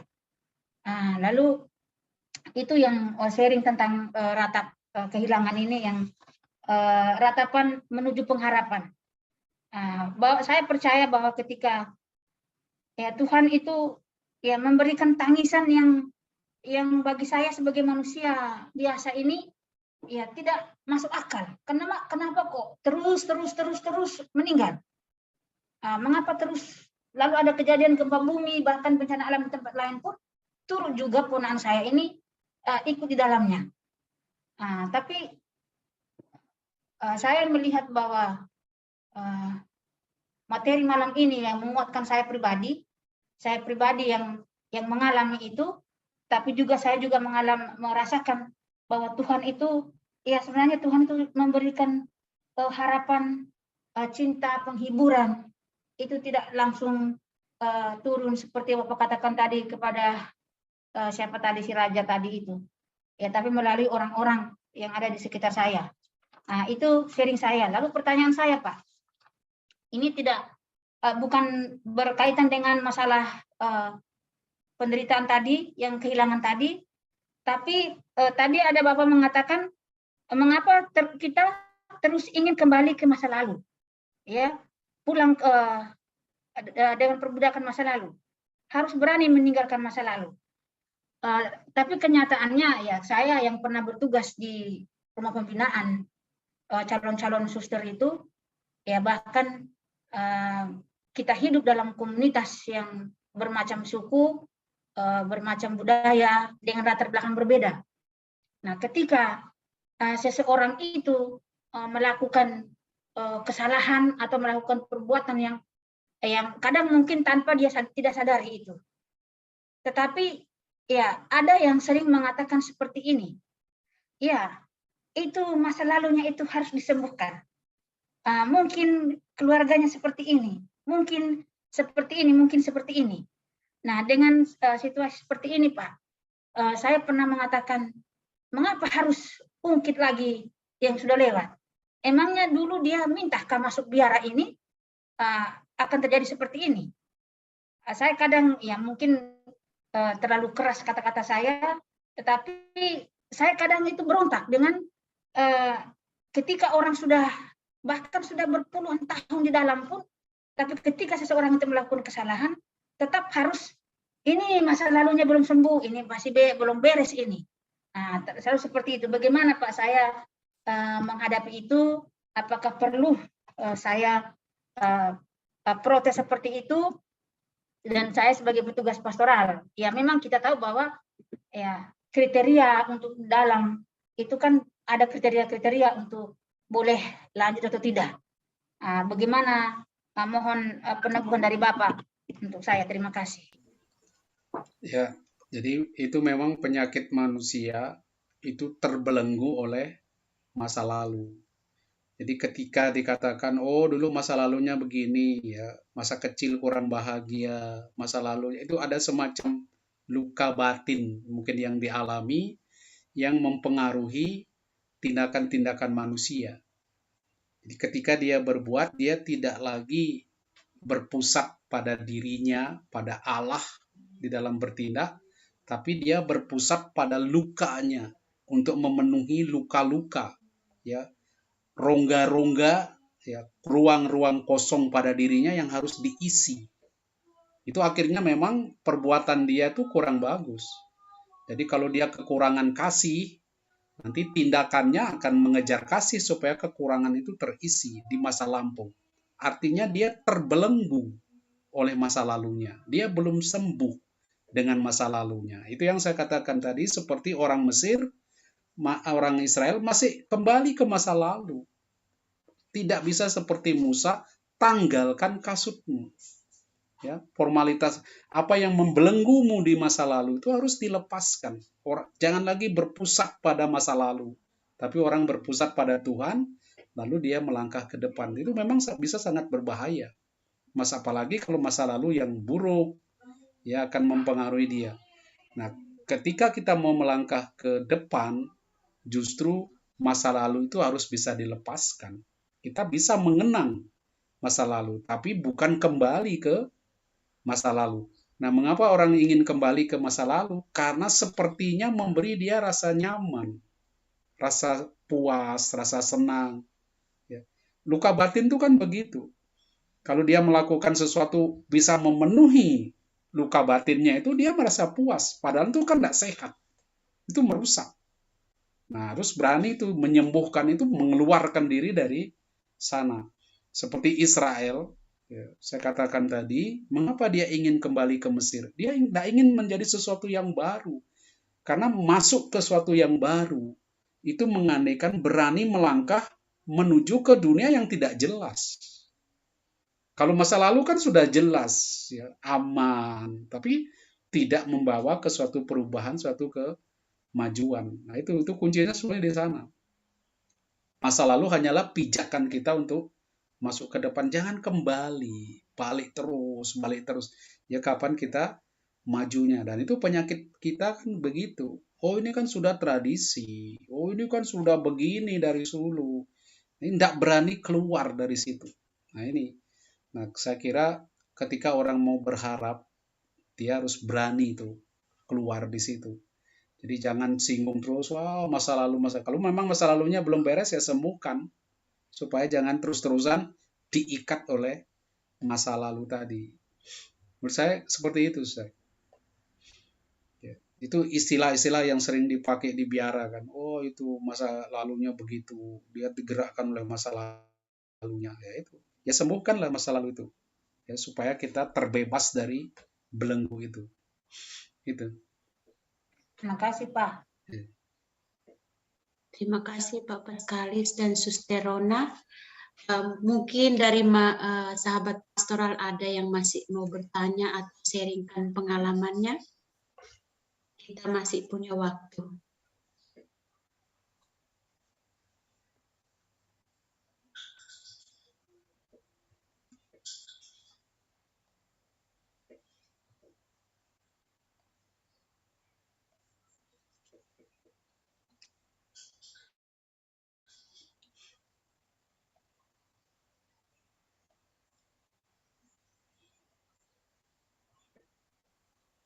Atau sudah jelas? Semince. Iya. Mau tanya. Oh, Suster Silviana, selamat malam, Suster. Selamat malam. Iya. Terima kasih Pak Nyoman, Pak Edwin. Pak Paskalis ya. Enak Bali nih. Iya, karena kenal di Persari dulu. Ya, ini apa? Masa-masa gelap, masa lalu memang betul-betul tidak melihat kasih Tuhan. Bagaimanapun ada penghiburan, bagaimanapun juga ditunjukkan ayat-ayat kitab suci, kalau sedang mengalami masa gelap, memang tidak bisa dan sungguh-sungguh melihat kegelapan.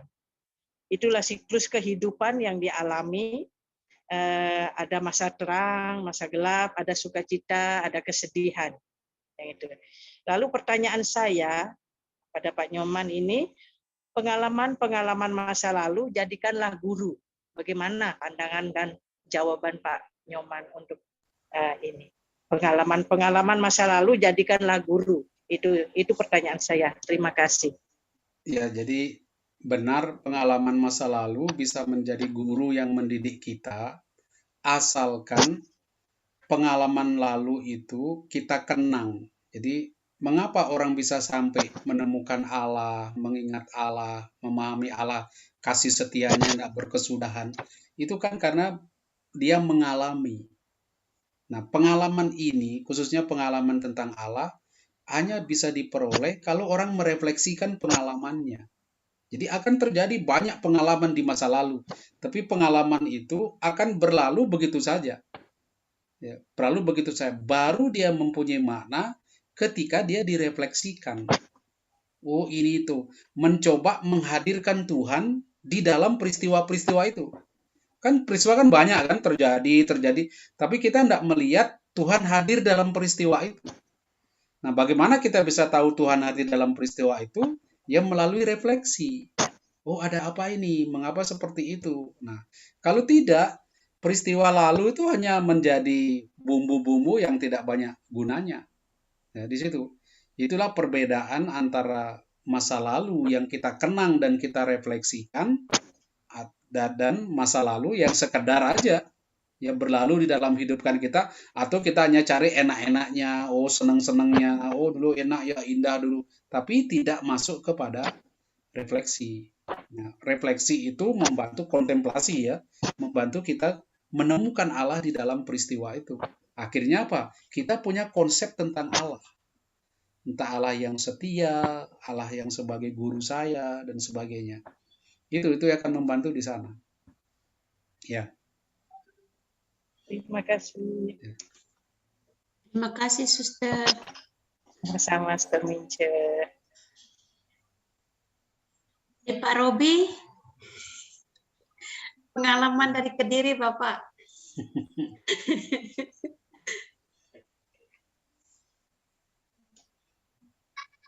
Ya, saya tidak mengira kalau ratapan pengharapan ini bentuknya sampai pengharapan rohani, segala bukan pengharapan dunia. Terus soal tadi juga dibahas apa itu, kenapa terkenang ke masa lalu, itu mungkin ya saya tadi juga pendapat pasti ada zona nyaman di orang, pasti pada dasarnya ingin ke zona nyaman. Terus untuk keluar dari box baru tidak mudah. Ya seperti yang saya hadapi, pekerjaan dulu lancar, terus sekarang nambah pekerjaan, beberapa ada pundi-pundi yang masuk, tapi ternyata tidak sesuai, hanya satu yang lancar, yang lainnya tersendat seperti itu.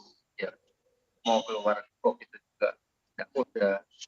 Terus yang saya mau tanya Pak sekali, itu ya buat saya ini, karena saya keluarga, saya suami istri, Putri, harapan baru itu kadang yang saya pikirkan itu, yang saya harapkan juga tentunya itu ada satu harapan baru dalam apa ya,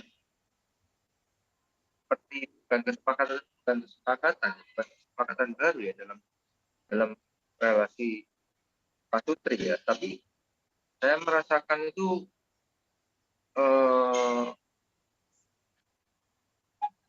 seperti ada apa ya, kegagalan usaha itu, terus untuk memulai itu seperti ada apa ya, tidak ada kesepakatan seperti kayak gitu. Jadi saya berharap itu ada harapan baru.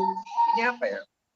Apa harus membuat kesepakatan baru atau komunikasi baru atau apalah yang baru-baru itu. Jadi saya kadang-kadang untuk mau memulai usaha yang baru lagi itu jadi apa ya? Jadi kayak nggak berani gitu loh Pak Mas. Jadi yang pengalaman tadi juga zona nyaman tadi itu pasti mempengaruhi, sedikit mengaruhi gitu loh, untuk menutup zona nyaman ini sekarang perlu energi yang besar. Gitu. Nah, itu apa ya Pak Mas ya, untuk kita satu harapan baru buat keluarga. Ya mau dibilang apa itu, untuk membina satu usaha baru atau apa ya, kira-kira Pak Mas apa ya. Terima kasih Pak. Jadi dalam konsep kita menemukan harapan baru itu, tentu dia berpijak dari ke pengalaman masa lalu kan. Ada pengalaman-pengalaman masa lalu yang kita lihat, kalau kita lihat dari sudut pandang Alkitab, pandangan-pandangan masa lalu yang memperbudak kita. Ya, kita hidup di dalam perbudakan, di dalam rasa aman, tetapi aman yang sebetulnya tidak sehat. Itu yang seharusnya dipikirkan. Jadi bentuk-bentuk masa lalu yang membuat kita merasa aman, merasa nyaman, tidak mau bergerak lagi. Nah, apa itu? Itu harus dilihat. Dan kita sadari bahwa itu tidak sehat. Misalnya di relasi di dalam keluarga.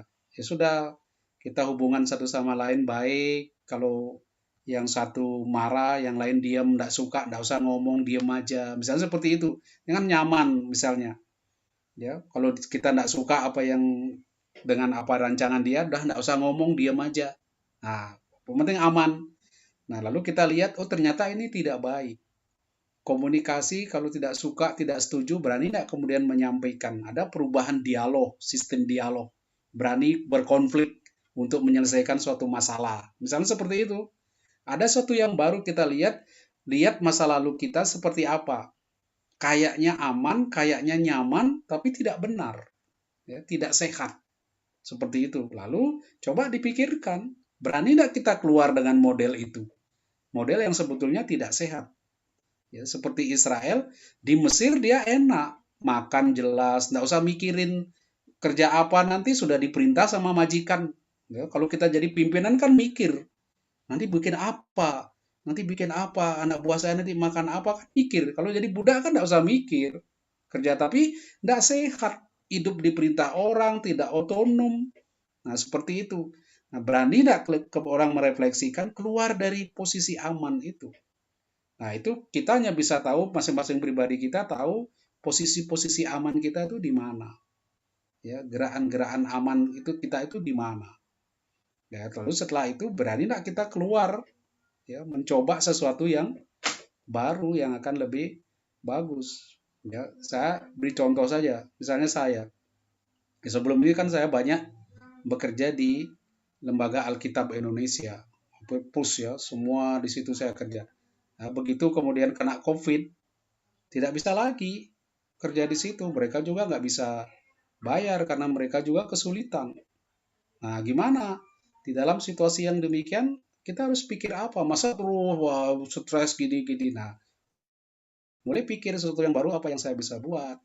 Nah, tentu di dalam membuat perubahan-perubahan itu dari pengalaman saya, ya kita harus merenung dulu, berdoa. Kalau saya ke situ, Tuhan apa ini, jalan ini. Kadang-kadang pakai sistem tes dulu. Saya coba gini, kira-kira Tuhan maunya enggak. Ya, seperti konsultasi lah dengan Tuhan. Kalau saya punya pikiran begitu, saya coba ini, pikirkan coba kira-kira Tuhan mau enggak, kalau gini gimana. Itu hidup di dalam relasi yang mendalam, komunikasi dengan Tuhan. Kalau saya gini kan kira-kira gimana Tuhan itu. Jadi tidak langsung mengambil keputusan tek saya begini. Ya, ada proses di situ. Dan dari proses itulah saya rasa tidak perlu kita stres akhirnya kan. Tertekan gini. Walau bayangannya kan gelap. Ini gimana nanti? Kehidupan saya gimana nanti? Kan kadang-kadang seperti itu. Nah, itu pentingnya saya kira lihat pijakan kita masa lalu yang tidak sehat. Ya, ada problem di situ, lalu mencoba dari kunci itu kita lihat berani tidak keluar dari situ, tapi jangan lupa doa itu, biar inspirasi itu dari Tuhan. Kalau kita dapat dari situ akan lebih ringan jalannya, ya kayak ada tuntunan di situ. Saya kira di situ. Ya seperti Musa kan Tuhan yang tuntun dia, ini loh. Jangan kita pikirkan Tuhan tuh datang kepada Musa ngomong enggak ya. Itu kan cara pikir kita aja. Seakan-akan Tuhan diktekan kepada Musa. Ini tuh refleksi dari Musa. Bagaimana dia berkomunikasi dengan yang ilahi. Kan orang tidak bisa melihat Tuhan. Melihat Tuhan berarti mati. Lalu gimana Musa berkomunikasi dengan Tuhan? Kan ada refleksi dia di situ. Inspirasi yang dia pikirkan, dia renungkan, dia lihat realita. Saya kira itu kombinasi di situ. Ya. Kurang lebih begitu. Ya, terima kasih. Kadang berharap seperti Tuhan tahu-tahu datang, ayo Robi ke sana. Kita bisa kerja siang, malam-malam datang, ayo Robi kita ke sana. Ya itu imajinasi orang kan. Tapi dia bisa muncul dalam inspirasi. Jangan lupa itu bisa. Tiba-tiba saya digerakkan untuk membuat ini. Itu sebetulnya ada gerakan roh itu yang kita tidak sadari. Jadi kita jangan bayangkan seperti para nabi, Musa itu seakan-akan dia dikasih tahu udah ada jelas. Ya, ada inspirasi, dia bisa tangkap, oh ini, tapi dia olah dengan realitas yang dia hadapi. Tapi kita ketika ditulis di dalam Alkitab, sepertinya enak aja Tuhan berfirman kepadanya gini. Padahal kan jelas, bertemu dengan Tuhan mati, melihat Tuhan tuh mati. Ya, karena Tuhan memang nggak bisa dilihat. Ya, dia sosok yang berbeda dengan kita. Lalu kalau kita nggak lihat, tuh dengarnya apa? Lalu kalau dengar sesuatu memang yakin tuh dari Tuhan, yang dia nggak kelihatan. Nah, itu kan orang bertarung di situ. Orang mengolah di dalam kehidupannya. Nah, makin dalam kehidupan rohaninya, dia makin tajam menangkap itu. Nah, itu mungkin Musa, para nabi itu punya kelebihan di situ. Nah, kita yang masih berjuang di dunia ini ya coba mungkin hidup doa kita yang lebih dalam, komunikasi kita dengan Allah, penyadaran kita dengan Dia yang lebih dalam, itu kita lebih peka melihat sesuatu itu. Itu. Ya, terima kasih. Ya. Terima kasih Pak Robi dan juga Pak Kalis. Kita masih punya waktu, ada yang masih mau men-sharingkan pengalaman atau bertanya? Suster Rosa sudah menyalakan kamera, mungkin mau sharing.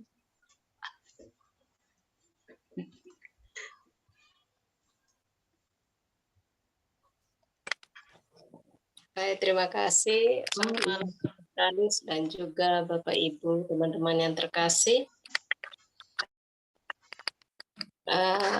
Saya men-sharingkan pengalaman saya ketika bermisi ya, tentang bagaimana orang maksudnya berseru kepada Tuhan lalu ya ada waktunya Tuhan memberikan harapan itu. Ketika bermisi di stasi, saya sering nginap di mana yang kadang kan umat membagi kita di keluarga-keluarga. Tetapi ada orang umat yang merasa oh saya yang paling miskin, saya tidak layak seperti maksudnya suster tidur atau pada tamu yang datang tidak mau menerima begitu. Nah, suatu saat saya memaksakan diri, makanya saya nanti nginap di sana ya, langsung antar tasku ke rumah.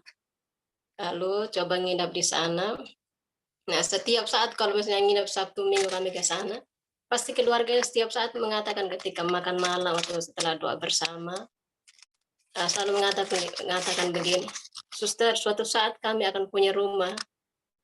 Lalu saya coba misalnya bertanya ke tetangga-tetangga yang lain bagaimana biar keluar karena mereka sangat tertutup. Nah, ternyata tanah pun itu kan ya pinjaman, bagaimana pemberian orang belum milik mereka, tetapi keinginan tinggi bahwa suatu saat kami punya rumah begitu.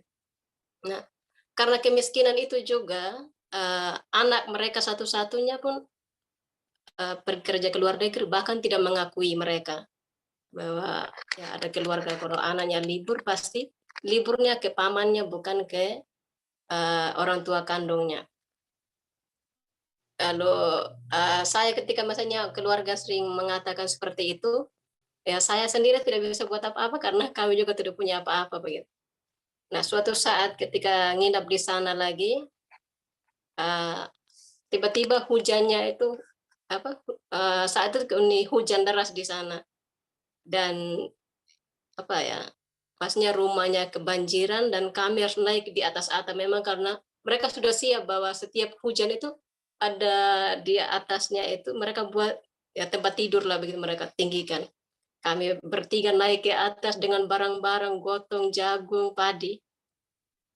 Lalu ternyata umat di stasi malam itu juga telepon saya yang saya tidak HP tidak aktif.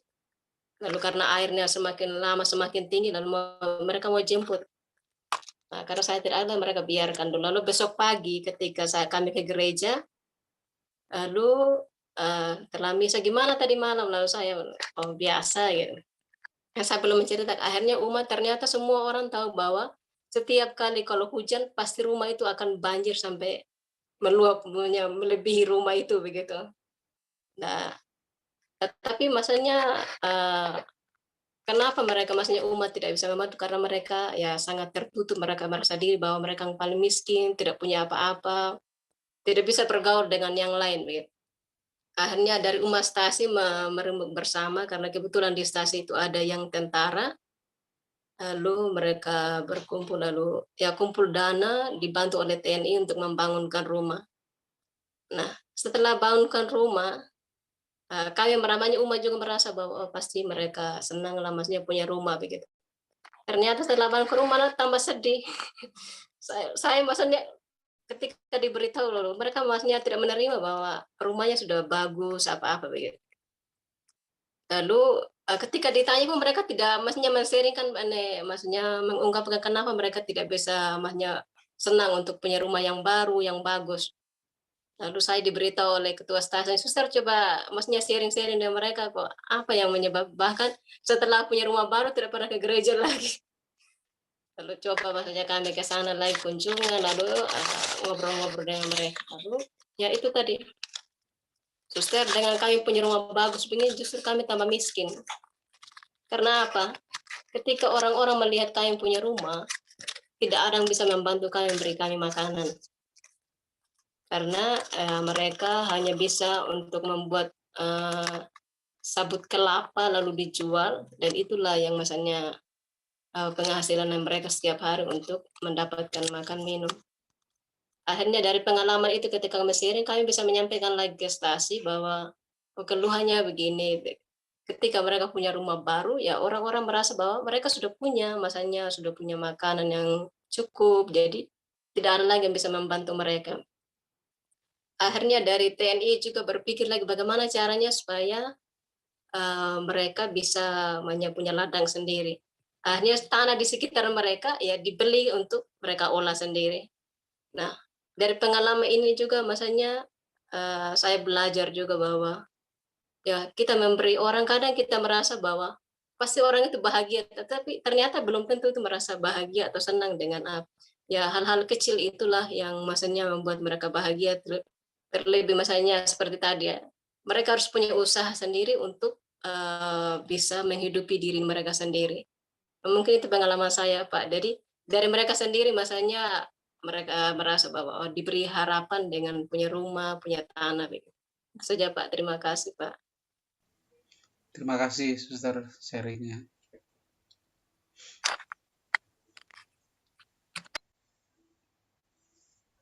Baik, terima kasih Suster Rosa dan juga semua sahabat pastoral Patris Kode pada malam hari ini. Tidak terasa bahwa waktu kita sudah habis. Kalau ada yang masih mau men-sharingkan atau mau bertanya, bisa ditulis di buku catatan. Nanti tanggal 22 bisa di-sharingkan lagi kalau waktunya masih bisa.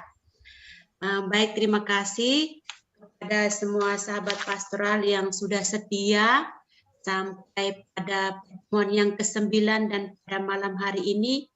Tidak terasa waktu kita tinggal beberapa menit lagi. Ada beberapa pemberitahuan.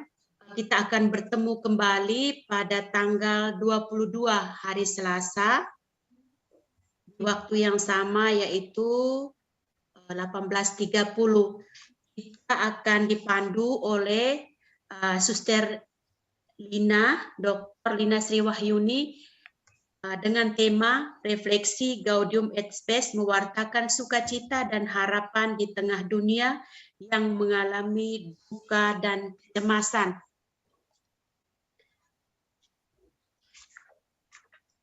Ada beberapa poin yang tidak poin, tapi ini ada beberapa yang menurut saya sangat tenang dan sangat menarik tema pada malam hari ini.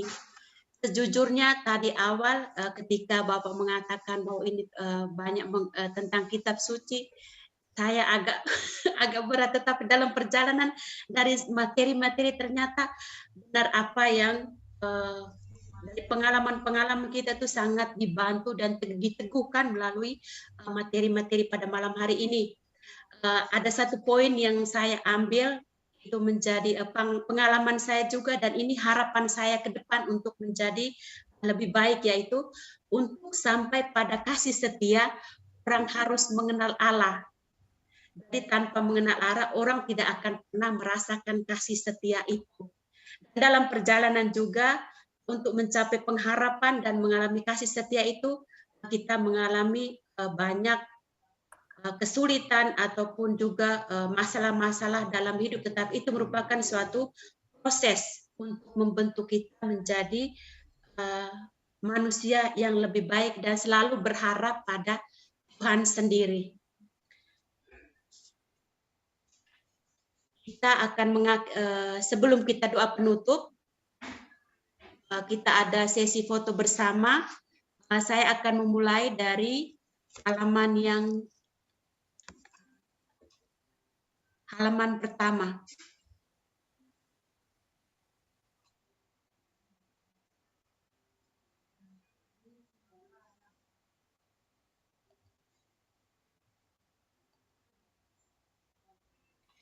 Saya minta dan mohon supaya semua bisa menyalakan video kameranya supaya bisa lihat wajah-wajah yang manis-manis dan ganteng-ganteng.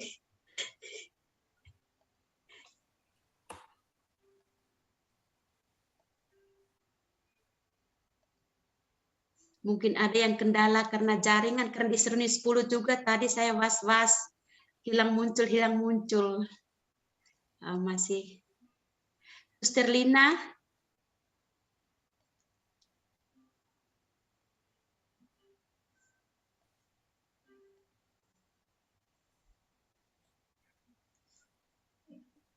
Baik, saya mulai hitung yang layar pertama.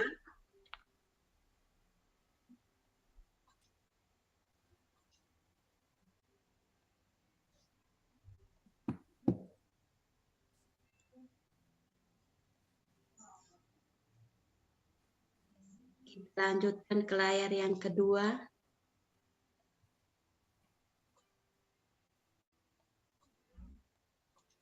Oke, terima kasih. Selamat malam semua. Kita untuk doa malam kita yang akan dibawakan oleh Suster Bernada.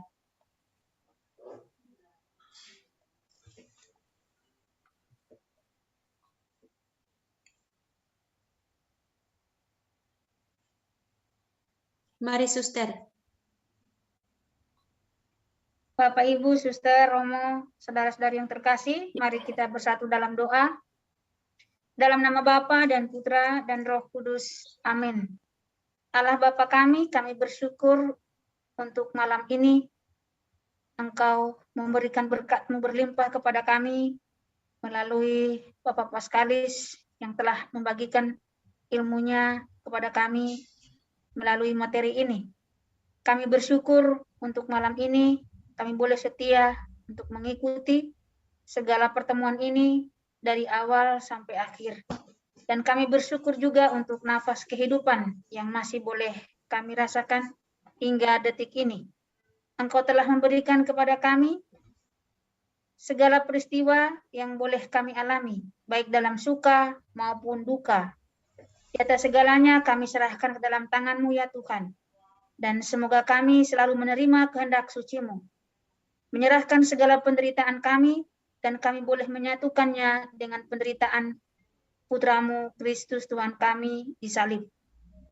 Kami berdoa juga untuk saudara-saudari kami yang saat ini mengalami penderitaan korban bencana alam, Gunung Merapi, banjir bandang, gempa bumi. Kami mohon berkat dan perlindungan-Mu ya Tuhan untuk saudara-saudari kami yang mengalami penderitaan itu, dan juga untuk mereka yang mengharapkan doa-doa dari kami yang saat ini sedang sakit, juga saudara-saudari kami yang kelaparan karena kehilangan pekerjaan akibat pandemi COVID. Kami percaya Engkau akan menolong, menuntun, dan membimbing mereka, dan memberikan pengharapan kepada mereka, sehingga pada akhirnya mereka boleh mendapatkan kebahagiaan, damai, dan sukacita yang berasal daripada-Mu. Kami mohon berkat dan rahmat-Mu untuk istirahat kami pada malam hari ini. Jagalah dan lindungilah kami, agar malam ini kami boleh tidur dengan nyenyak, dan besok pagi kami boleh bangun untuk memuji dan memuliakan nama-Mu. Doa yang kurang sempurna ini ya Bapa, kami mohon Engkau menyempurnakan lewat berkat yang Engkau berikan melalui Romo Kris. Tuhan bersamamu. Dan bersama Roh. Semoga Allah yang Maha Kuasa memberkati saudara, keluarga, dan komunitas saudara, Bapa dan Putra dan Roh Kudus. Amin. Amin. Makasih Pak, makasih Romo. Terima kasih Romo, Terima kasih Suster. semua. Selamat malam. Suster Vince, terima kasih. Sampai Kasih ketemu. Mince. Terima Sampai kasih ketemu semua. di tanggal 22 hari Selasa. Suster Iya, Silviana, selamat. Suster Silvian dari Kalimantan. Sampai jumpa. Sampai jumpa lagi, Suster. Nyoman, Pak Nyoman. Sampai jumpa. Suster Lina tidak.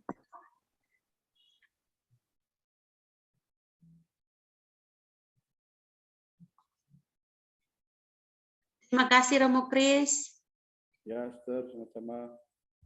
Selamat malam. Selamat malam Romo.